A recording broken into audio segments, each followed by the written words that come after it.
Welcome back to Rock Forever. We got a very special guest. We are celebrating the good times in life. It is the co-founder, guitarist, songwriter, producer of the multi-platinum group, Tesla. Please welcome Frank Hannon. Hey, everybody. Good to be on your show, man. Thanks for having me.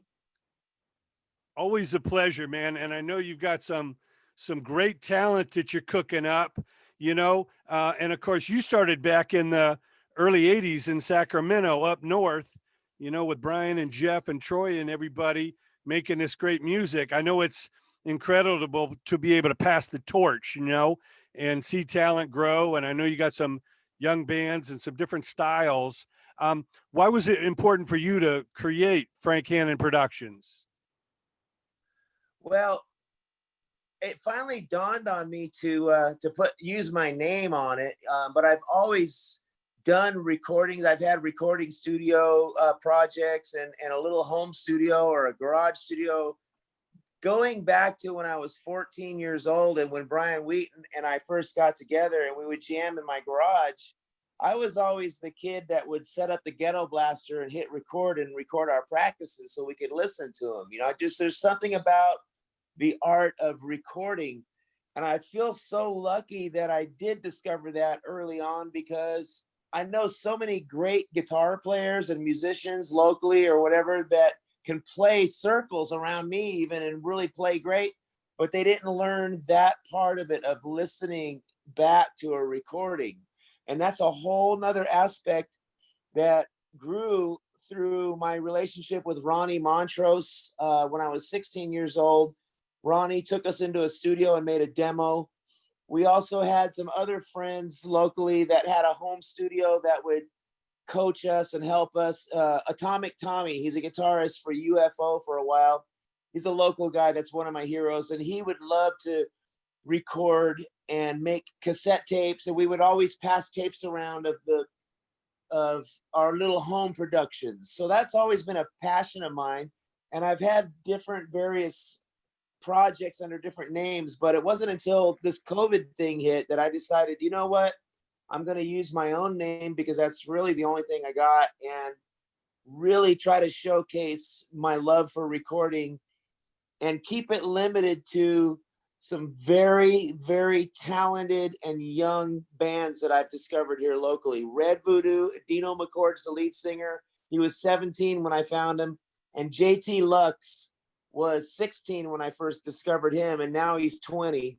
And these kids are super talented, but also very willing to work, because it takes a lot of work, what we do. Well, sorry, man, I went on a ramble. Sorry, he got me fired up. We want you to talk as much as possible. It's really incredible how, the record companies have got out of the artist development business. They'll take whatever's finished and push it to radio or streaming and all that. And the classic part of the record business is artist development, song development. And that's what you're focused on. And that's much needed, in the industry. They don't even have departments for that anymore at the majors.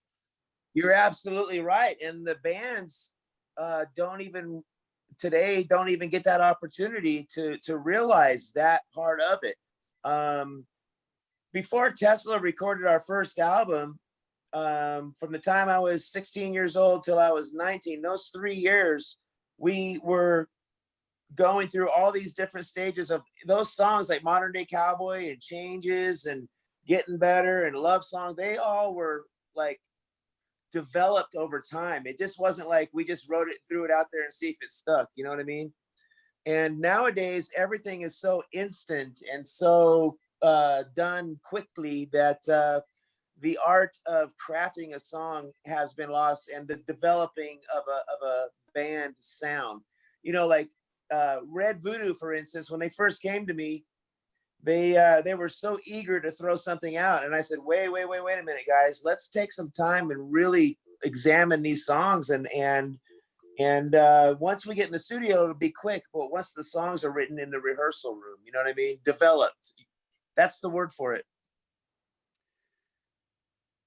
Yeah, it's like a fine wine, you can't serve it before it's time, you need to develop out the song and really get the band, razor sharp, performing the song live and all that. And there's just you know, it's amazing. Like I say, the way the industry's moved, it's you know, really away from the classic development stages.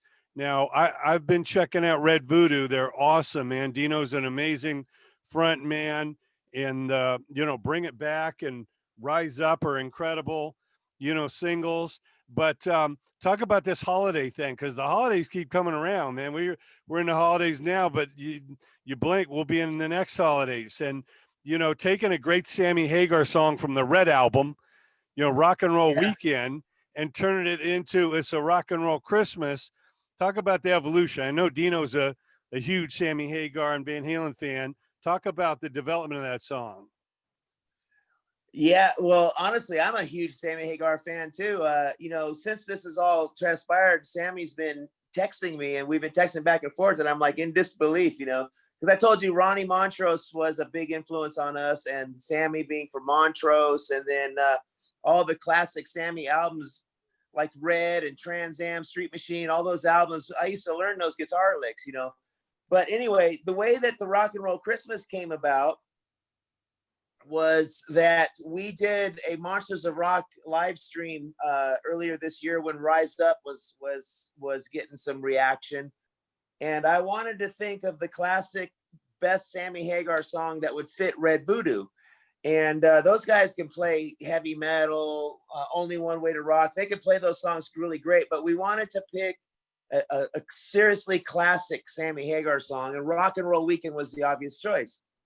So I had this idea of creating a Christmas live stream podcast show called Rock and Roll Christmas, and for fun, you know, remake the song for that. But time ran out. We didn't have time to put the full-on podcast together, and I wasn't sure if, you know, it was really cool to change Sammy's song or not until we got a hold of him. So it wasn't until the last minute when Sammy's really good friend and a mutual friend came over to the studio, and we played it for him literally a week ago, and got Sammy on the phone, and Sammy said, yes, man, that's a great idea, go for it. And then so we scrambled really quick and recorded it, and we got a verbal commitment from Sammy that he's going to actually jam on the remake of Rock and Roll Weekend, because we actually recorded Rock and Roll Weekend in its full entirety, and it sounds killer.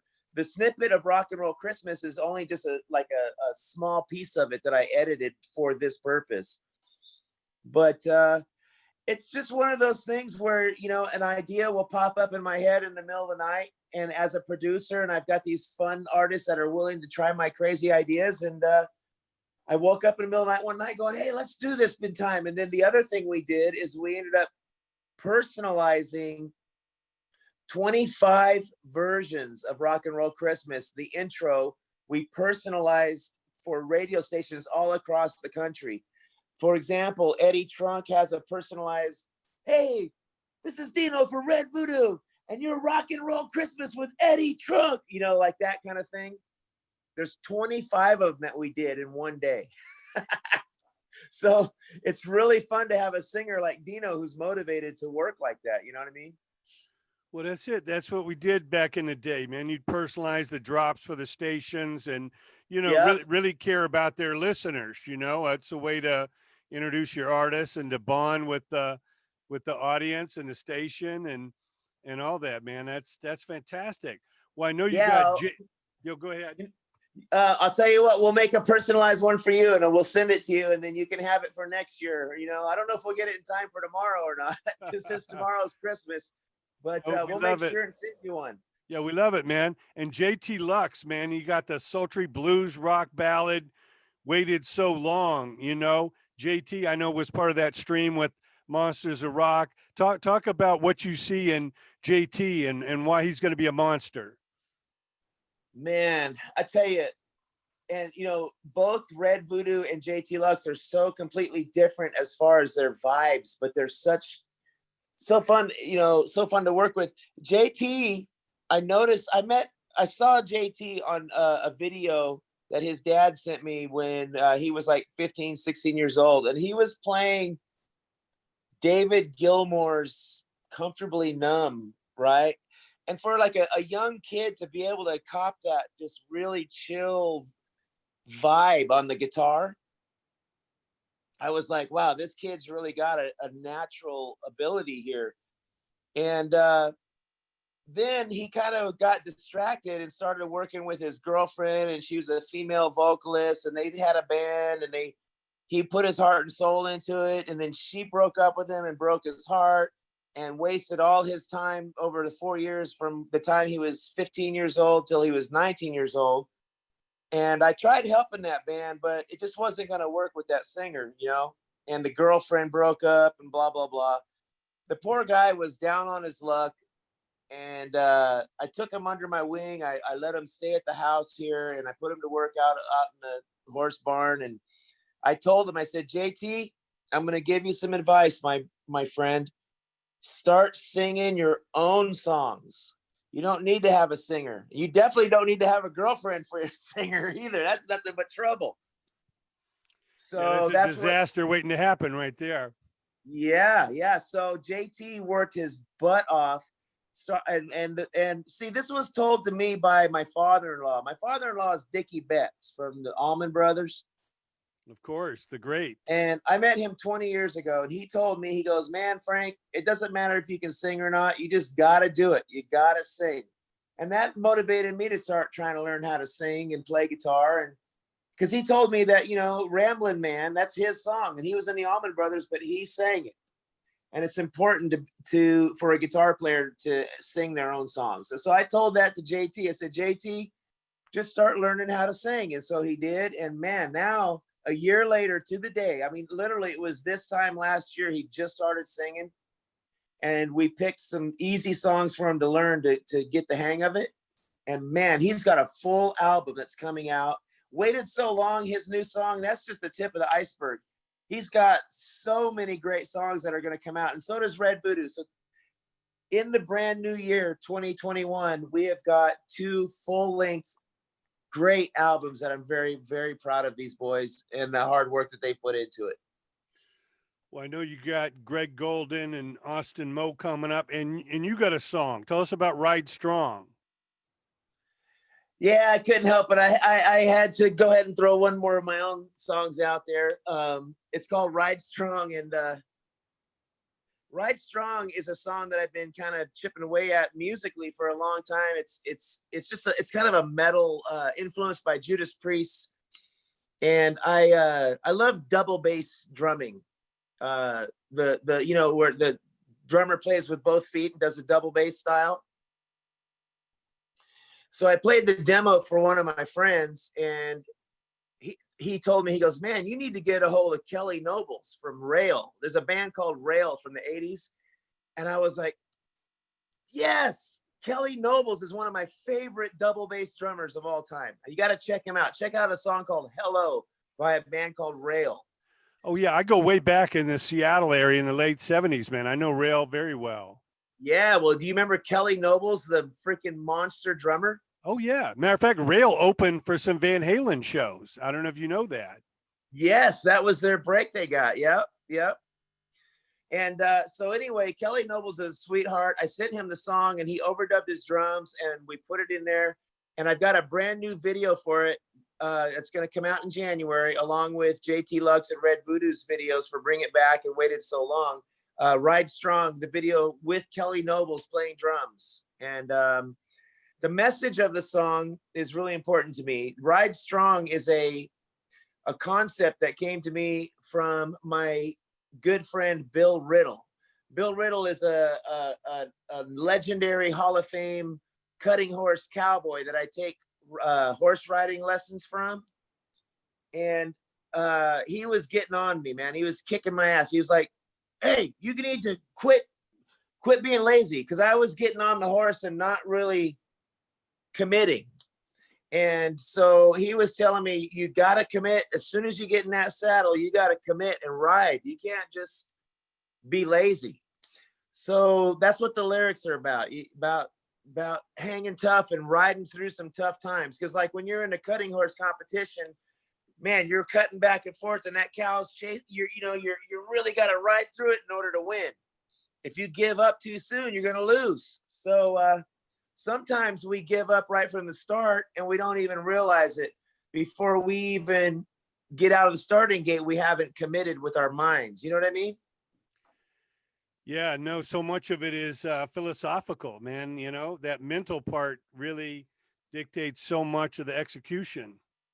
Yes, and the more you practice that way of thinking, the more things become automatic.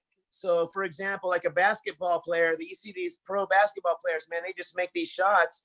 That's because they're executing it right from the start through practice. And so that's kind of what the song's about.